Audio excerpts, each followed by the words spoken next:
I have questions for General Napenas. Could you kindly raise your hand, sir, since I cannot see very well? Thank you very much. Please take your seat. General Napenas, as SAF, which I will call SAF in this hearing, unfortunately, you assume command responsibility for the fiasco. That is your misfortune. Why did you not coordinate with the military on the ground so that you could have provided support to the SAF policemen when they were beleaguered? The coordination with the military on the ground, ma'am, as planned during the mission planning, is the time on target that the assault force Yes, I know are about your already time on target defense. But why did you not earlier coordinate with them so that they could deliver the help when it was needed? As it was, the help arrived too late. Yes, That is the question.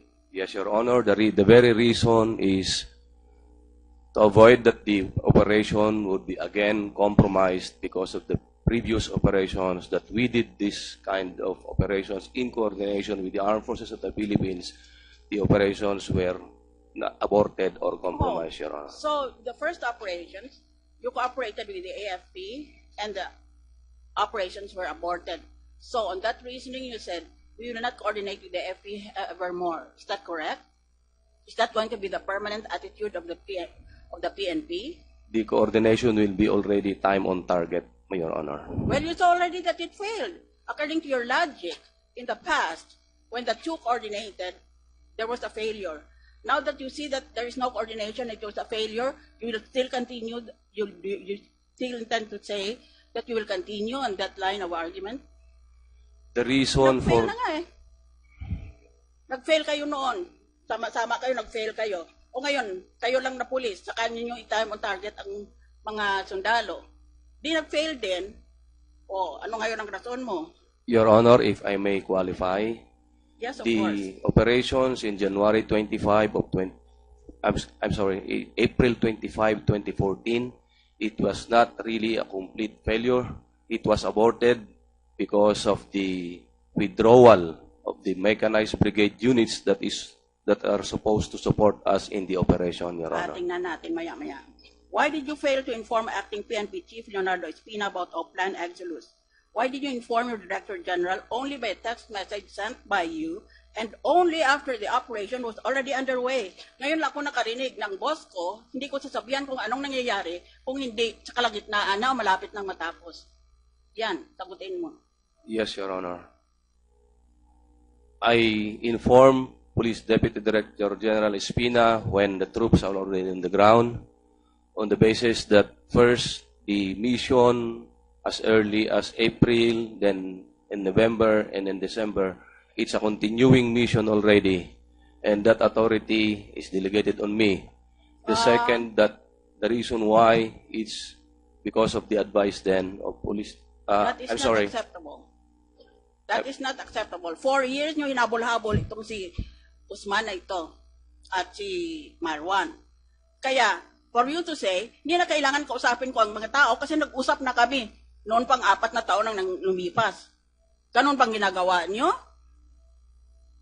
It's not That is 4 likely years. to fail. It's not 4 years, Your Honor. Well, how many years were you planning chasing him around Mindanao? How many years were you doing that? 4 years, Your Honor, but I'm Why not? referring to the continuing operations which started in April 25, 2014, then on Alright. November 29, 2014, then on December 12 and 13 of 2014, Your Honor. Why was there a time gap from the time SAF first appealed for help until help arrived at the time when it was already too late? May time gap eh. Hindi dumating kaagad ang army. Your Honor, I am sorry, I cannot answer the reason why there was a time gap on the help from the Army. Let it remain. Why were the ceasefire mechanisms not applied to this operation? Nag-usap-usap ang maraming tao dito, daming media reports na meron tayong mga mekanismo, meron tayong mga procedures, one of them the ceasefire mechanism, o ngayon na meron na talagang a situation that called for the mechanism to be implemented, hindi na-implement. What is the answer? There is a ceasefire mechanism that as far as high-value targets or high-priority targets, Your Honor, the 24 hours notice is not included in that. respect, Your Honor. What do you mean by that? If there's a surgical strike, you don't need 24 hours notice. Yes, Your Honor, that is the exception if the target is high priority or high value Ganito targets, na lang. Your Honor. When did the operation start? I submit to you, sir, that the timing was very bad. The Muslims are already awake before 5 o'clock because at 5 p.m. they start the first prayers for the day. Kaya kayo nahuli eh, kasi gising na silang lahat. Tapos, dahil nagputukan na para makuha na nga yung Marwan, narinig ng ILF base commander at tumakbo na din sila doon. Kaya ang nangyari, as shown in the video that we shall soon be seeing, na-trap sila and right in a cornfield. In a cornfield, maisan. Tapos wala namang prior na strategizing on how to best enrich the security of that area and how best to use the trees around that area so that hindi matrap. As it was, they were like rats, drowned without any aspect of support. They fought heroically. These 44 are heroes of the country, but they ran out of bullets. They fought under the run out of bullets. Oh, eh bakit ang dami kong pagtatanong dito? Ang una na lang ay ganito. Sa intelligence na ito, bakit hindi kayo pumunta ng maaga pa para hindi pagising ang mga Muslim? Kasi alam nyong alas 5 ng umaga ang first prayer nila, dapat pumunta ka mas maaga pa, alas 4 halimbawa mo. When did the operation start? The operations started as early as January No, 24, in terms Your of Honor. time, that day. Yeah. The time that Anong the assault force should reach the target according to plan, Your Honor, it's at 2:30 in the morning. Oh, pati sila umabot doon. Ano na naman ngayon ang rason ninyo? Yun ang plano ninyo. Bakit hindi nagayari yun? There were intervening factors that happened along the way, Your Honor. That means you're a failure. You're incompetent. Because you cite intervening factors. When you make a plan, there should be no such factors. The plan should proceed very smoothly, if not perfectly. The currents were very strong. The terrain was worse than we thought. Ang daming rason doon. Eh kayo nagpaplano eh. Ang problema sa iyo, sir, is that you are assuming full responsibility for the operation. As I will show later, I doubt very much your statement that you were in full or sole control of that operation. That is why my questioning should not be taken as if I have prejudged you as guilty. I'm only showing na maraming pagkamali doon sa operation na yon, ang timing niya, ang execution niya. At papakita ko maya-maya na hindi nagaling sa iyo lahat ng detalye na yon. Kaya hindi ka dapat, you should not be blamed for the whole fiasco. Ngayon, ang SAF may defensive position sa cornfield without any cover. Saan ang platforms mo? Saan ang army mo? Saan ang navy mo? Saan ang ground troops mo? That was my original question. Pagkatapos, they were trapped there dahil nagising ng BIF, ang MILF, doon sa kapakapatay kay Marwan, at nagising na rin ang BIFF. So the men literally walked into a trap. There was nowhere they could go because their escape routes were fully covered already by the gunfire of the enemy. That is why we call this a massacre, not an encounter. This is not an encounter. It was a massacre. Dahil pumunta sila dyan sa gitna nitong quadrangle na ito, dyan sila. Wala silang cover dito sa mga punong kahoy na ito. Wala silang cover from the air or from the sea, if there is any. Dyan lang sila. At kulang pa sila ng bala. Kaya, nang naubos ang bala nila, all that the MILF and the BIFF did was to go there and shoot them individually one by one. That is a violation, a direct and brutal violation of the Geneva Conventions of War. When the enemy is already entrenched or to combat, ibig sabihin he's no longer able to fight back.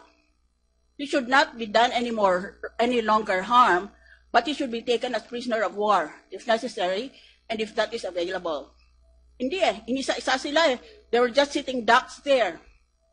Kaya sa video makikita natin, ipapakita natin, maski yung edited version, hindi pinapakita ang mukha ng tao, dahil It's so gruesome. It will infest your nightmares.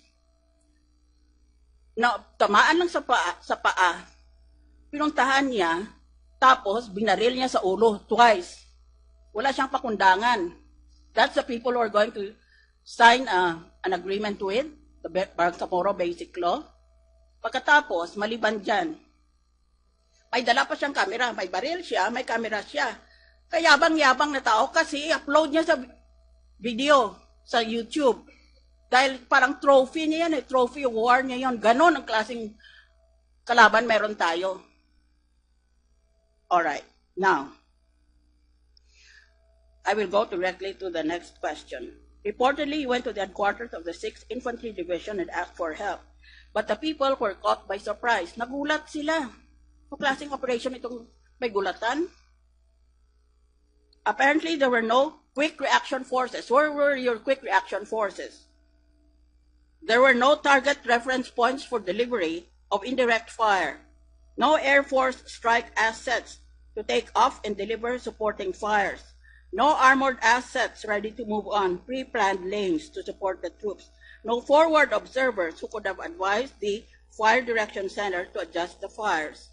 I understand that the quick reaction forces like Scout Ranger battalions are deployed out of Central Mindanao, which covers Surigao del Sur, Sulu, Basilan, and Bukidnon. O bakit walang itong mga ito? Commander, answer me. Why did your troops not avail of this help? Because it was not there on the spot. The forces committed to support the operations have occupied the respective positions, Your Honor. We have a reaction force along the Maharlika Highway that provided support to the company that was pinned down inside. As to the target reference for artillery support, Your Honor, I'd like to inform you, Your Honor, that as early as 7:30 in the morning, Police Chief Superintendent Talino went himself together with our operations officer to the headquarters of the Mechanized Brigade. Then I forward him a text message indicating the grid coordinates where our SAF troops were engaged. If I may read, ma'am, the text message that I texted to Police Chief Superintendent Talino. That is about 6:52 in the morning. Na-engage SAF troops doon sa malapit ilog, 2 kilometers east of Barangay Tukalanipaw.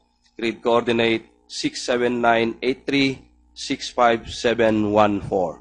Bandang gitna going to target. Again, at 7:53 in the morning, I texted again Police Chief Superintendent Talino, Noli, location of SAF troops, GC, grid coordinate 68006, 65717, and 68234, 65056. Nasa paligid ng first grid coordinate mga kalaban at tuloy pa rin heavy firefight. Baka pwede hingi artillery support. O, nag-hingi na pala ng artillery eh. Yes, Your Honor. The response of Police Chief Superintendent Talino with respect to my text message is this, Your Honor. At 7:58 in the morning. Excuse me, please forgive me. I don't need those facts and figures. The fact is this was a failure. Nothing succeeds like success. Nothing fails like a failure. No matter what you tell me about who sent what messages, the thing is 44 Filipinos are dead. They will never live again. We'll never see them again. Who are the people who are responsible? Who are the people behind your back? You have assumed full command responsibility. You have acted as a gentleman. But I want to know who were the people pulling the strings behind you, since you are not the commander-in-chief of the PNP. Let that be a rhetorical question. Next question. What was the role of the U.S. government in this operation? At the very least, it was the government which announced financial rewards for the capture and death of the terrorists. How you respond to the rumors there was lack of coordination between the DND's operatives and the SAF because each group wanted the reward money for itself to the exclusion of other groups? Yan. 5 million pinag-awayan ng mga matay. Your Honor, may I respectfully say that the reward will never go to any police organization, to the SAF, or to its members. it would be given to the informant, as it's always been the policy of the U.S. government not to give that one to the police operating Sinong officer. informant nyo? The intelligence aspect of the operations, Your Honor, is beyond my involvement. It is the intelligence group of the Philippine National Police who has that, Your Honor. Thank you, Mr. Napenas. Please forgive my abrasive method, but I am shocked and traumatized by this event, just like millions of other Filipinos.